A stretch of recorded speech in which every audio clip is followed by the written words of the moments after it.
The art of sketching is a strange communication between our eyes, mind, and hands. Getting all three of these to work together in harmony can be challenging. Improving the way we sketch will rely on breaking bad habits most of us have developed over time. However, the number one bad habit I see most artists struggle with is having the wrong mindset as they're sketching. For example, most artists have an internal dialogue along the lines of, I can't sketch this face right. Hands are too hard to sketch. I never sketch people right. Your mindset should be, what kinds of shapes are the light and shadows creating on their face? What kind of contours do the fingers of this hand create? What's the overall shape and energy of that person?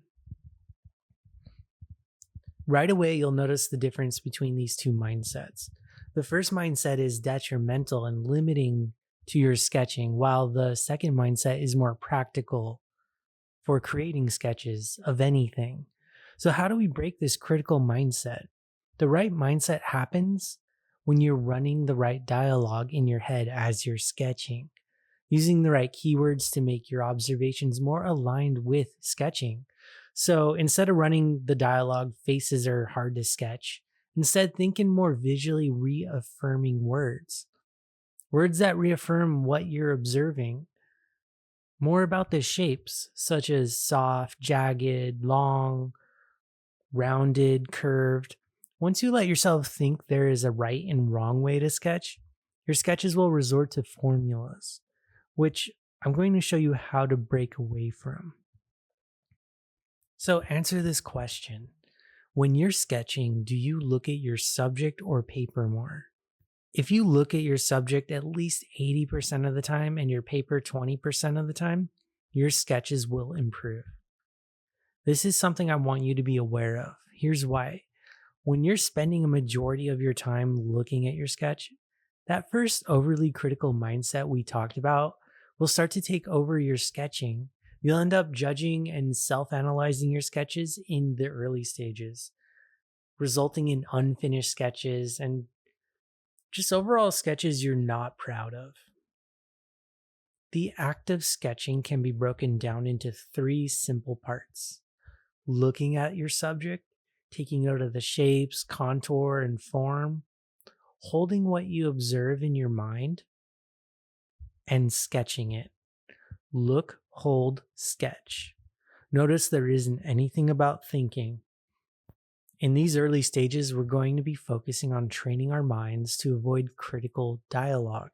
Our hands need to unquestionably record what we see with our eyes. Looking, holding, sketching. The less our mind interferes with the lines we're making, the more truthful and personal our sketches will become. Basically, our eyes are going to be busy pulling information from our subject, and our hands are going to be busy using lines to record this information in a loose way. How do we harness this look, hold, sketch approach? By sketching blind. Sketching blind is one of the best exercises to practice the look, hold, sketch approach. It will help you master the way your eyes and hands communicate with each other. In doing so, your hand continues to sketch as your eyes remain on the subject. The more engrossed you get into your subject, the more instinctively you'll become at this. Spend no longer than 30 to 60 seconds sketching, focusing your eyes entirely on the subject and not the page you're sketching on, using nothing but lines. No concern for shading, techniques, or anything like that. Accuracy and proportion aren't the goals with sketching blind. Your goal is to develop confidence in not looking at the paper while you sketch. And it's best to practice sketching blind in quick, short bursts. The more sketching blind practice you do, the more your eye and hand coordination will be strengthened, resulting in better observational skills when it comes to creating more intensive sketches later. But for now, from time to time as you sketch, keep your eyes completely on the subject. And this brings me to the concept of ignoring mistakes while you sketch. Most of us make an extra effort to avoid mistakes.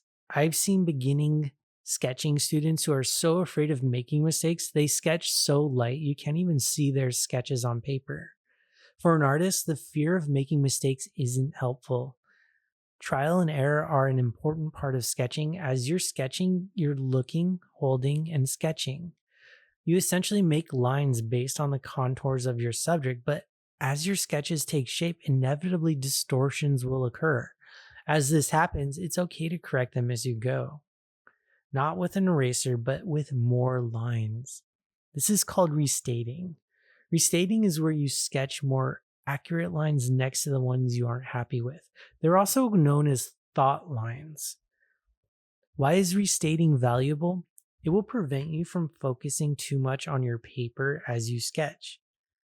Instead of stopping your observational process to erase lines and focus too much on what's happening on the paper, you're going to keep observing your subject.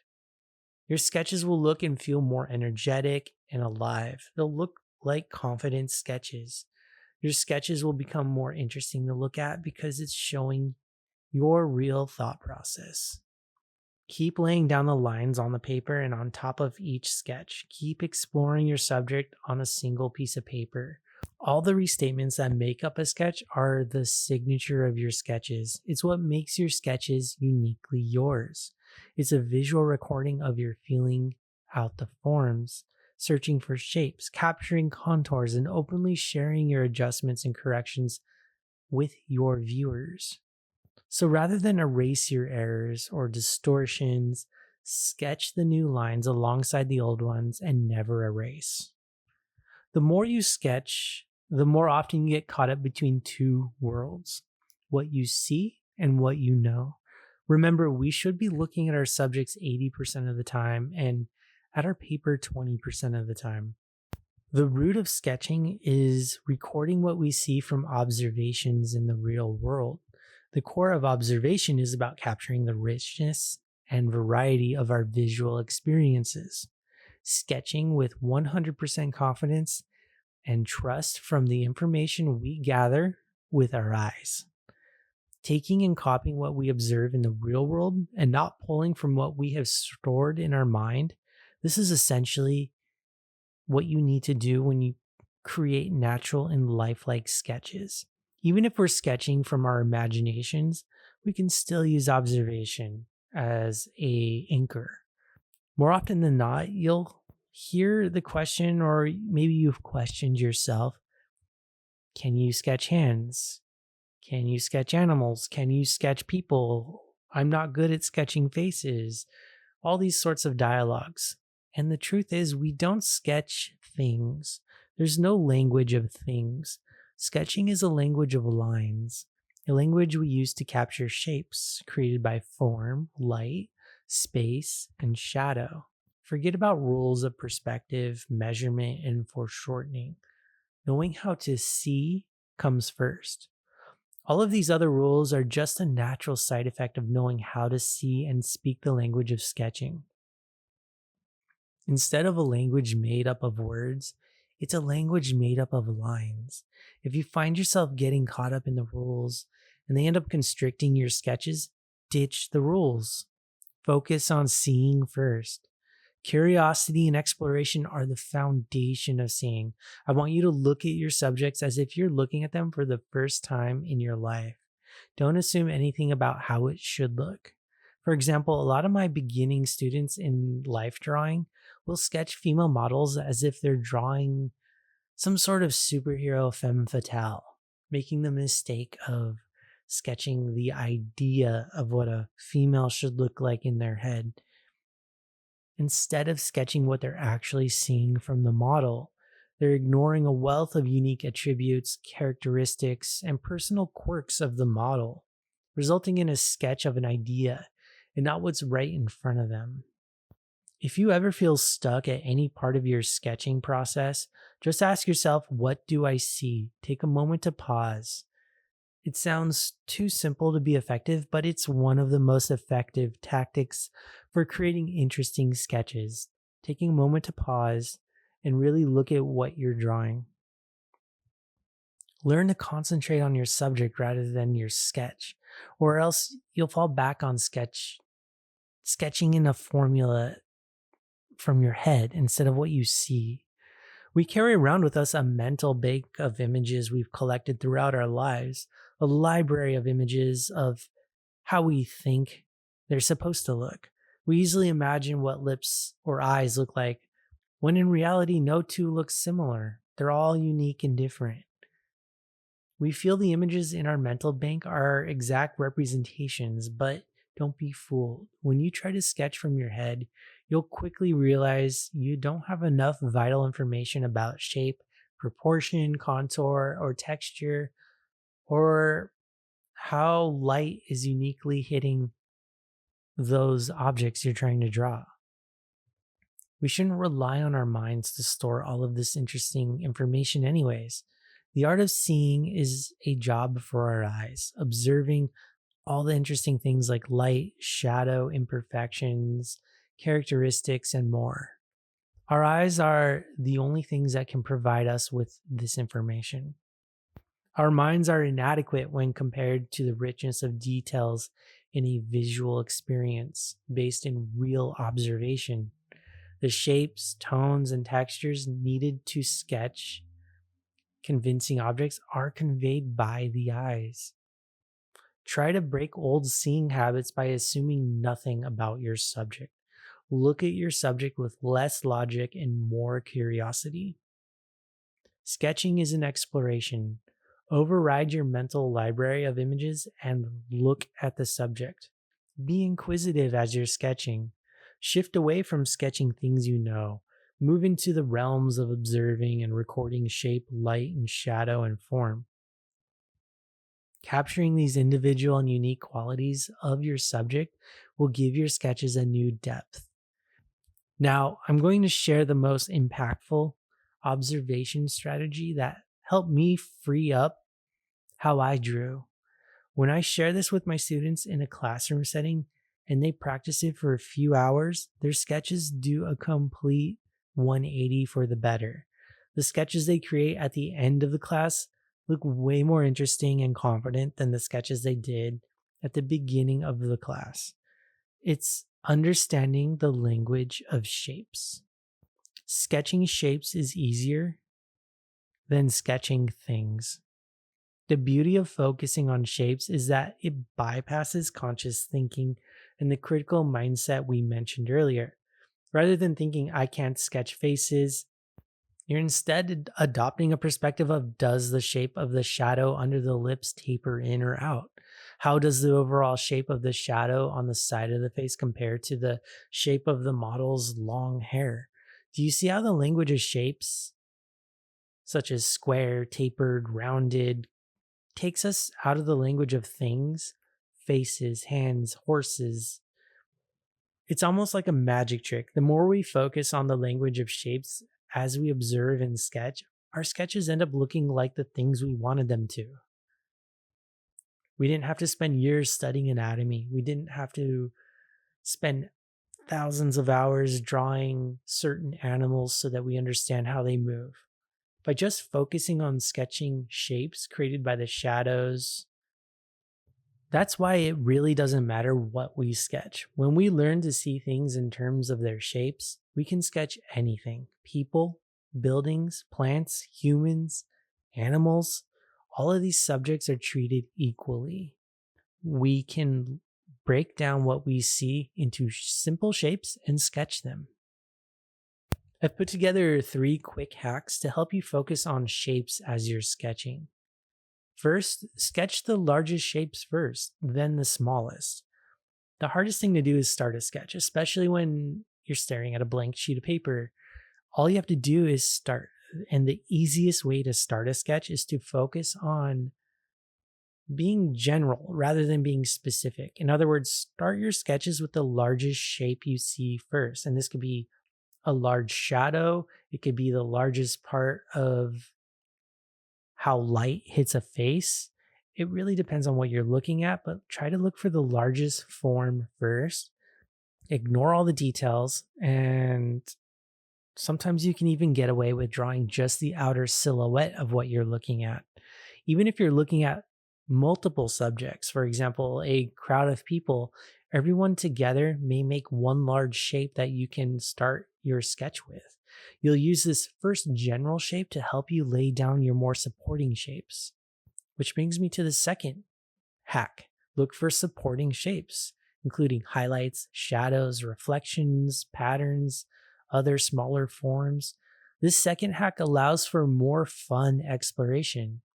So you've laid down the larger shape and form. Now break it down into the supporting shapes. This is where you focus on the larger shapes you see within the largest main shape you drew first. These smaller supporting shapes can be anything from a ray of light shining across the surface of a bottle, shadows that make up a palm of a hand, to reflections on a piece of metal. When you start to notice these shapes in your observations, you'll understand that they're nothing but elongated triangles, strange trapezoids, and wobbly squares.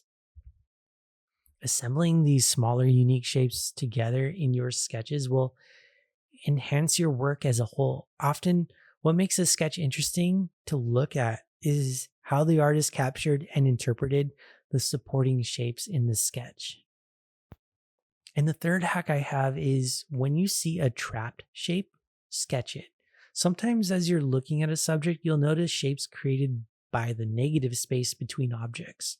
For example, you'll find trapped shapes between leaves and the sky behind them, empty areas between buildings, and anywhere else objects come together with empty space. These are also called negative spaces or negative shapes, but regardless, they're shapes.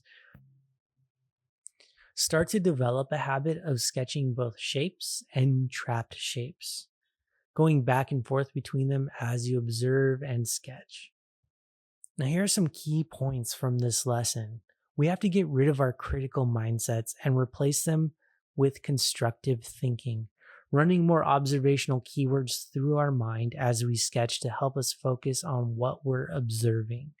When you're sketching, 80% of the time your eyes should be on the subject, and 20% of the time your eyes should be glancing at your sketch. Ignore your mistakes by restating lines alongside the lines you aren't happy with. These are otherwise called thought lines. Our minds are inadequate when compared to the richness of details in a visual experience. Don't draw what you know, draw what you see. Focus on seeing shapes, drawing larger shapes first and filling them in with the smaller supporting shapes, and also learning how to observe trapped shapes and negative space and all the different shapes that are made up by all these different elements. Sketching is an imperfect exploration. Embrace your mistakes. It's what makes sketching interesting. Now I have some action steps for you. I want you to practice quick bursts of blind contour sketches using lines only. Focus on the look, hold, sketch process to represent your subject as closely as your observation permits. My second action step for you is to try sketching blind 3 to 4 times. Do not erase, instead restating as many times as you want. My third action step is I want you to sketch an entire room you're in by using nothing but lines to record the shapes and details that are interesting to you. Embrace your mistakes by restating lines. Take your time with this and start off by focusing on the larger shapes you observe, then getting more curious and involved in the smaller details of the objects that interest you.